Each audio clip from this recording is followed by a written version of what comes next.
Hi, everybody. My name is Nanika Edwards. I'm a poet, author, artist, linguist, and educator from Trinidad and Tobago in the Caribbean. In this video, I'm continuing with my marriage series, and today's topic is men versus women, as in comparing men and women with respect to communication, our communication styles. I'll sum this up as quickly as I can. Women fall in love with their heirs. They also stay in love with their heirs.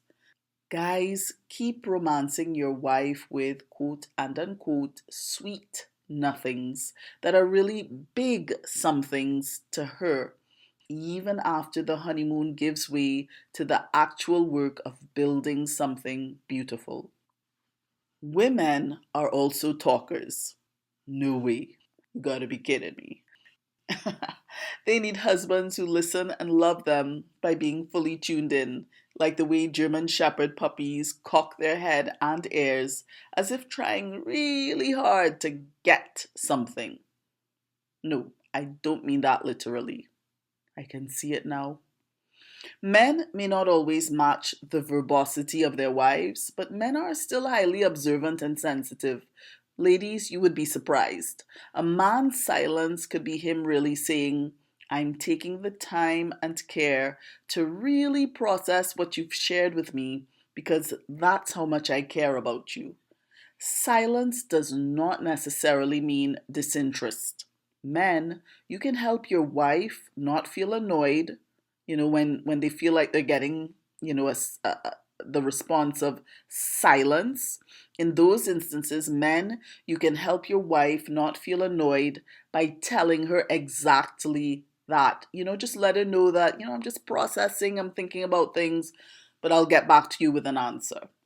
Ladies, in all your tongue wagging, please cut out the nagging. It will drive any man absolutely insane, along with your kids, if you have kids. The book of Proverbs says that a nag is like a constant dripping on a rainy day, which is an actual form of torture. That means that nagging is an actual form of abuse. Let me say that again. That means that nagging, ladies, is an actual form of abuse. Additionally, nagging is outright verbal manipulation. Arm twisting engenders nothing but resentment. Nagging is counterproductive and simply erodes the joy in any relationship, marital or otherwise. Some women pounce on their poor hubbies the moment he walks through the door after a hard day's work. Nagging will make your husband want to cover his head with a pillow and find refuge in the arms of a more sensible woman. And he'll eventually do what all schoolboys do to word prodding teachers. They'll tune you out. They'll see your mouth moving, but they'll have you on mute. They won't hear a word.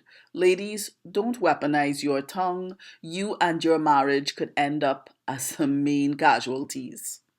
By the way, on the extreme opposite end of being verbose is the silent treatment, that sledgehammer that bludgeons your loved one with spite and brutality. Yes, that's what's really behind the silent treatment. Spite and brutality in most cases. I think women tend to be guilty of this crime, maybe more than men, I'm not too sure. Feel free to share your experiences in the comment section. I would love to hear, your observations or what you've experienced. But it is strange and cruel punishment that is often inflicted on your hapless spouse for not reading your mind when you insist that he should have the infrared penetration to pore over your every thought like a book with text set to billboard font size. This is so counterproductive and silly, it's not funny. Ladies, use your mouth. You have one for a reason. Same thing for men if you've been using the silent treatment to what you think is your advantage. Most men are literal creatures. Ladies, most men are literal creatures. On a certain level, they are quote unquote illiterate. And I don't mean that in an insulting way. Hear what I'm about to say and don't hear what I'm not saying. They can't read your mind. That's what they can't read. Even if they can read all kinds of other things, they can't read your mind. They may be literally literate. They can read books, they can read magazines, etc., but they can't read your mind. And they do need you to spell out a lot of things for them.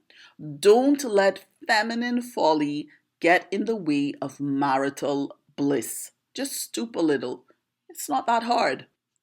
Note, note this video focuses a lot on women. I wonder why. What's the topic again? Communication? This post focuses a lot on women. I wonder why.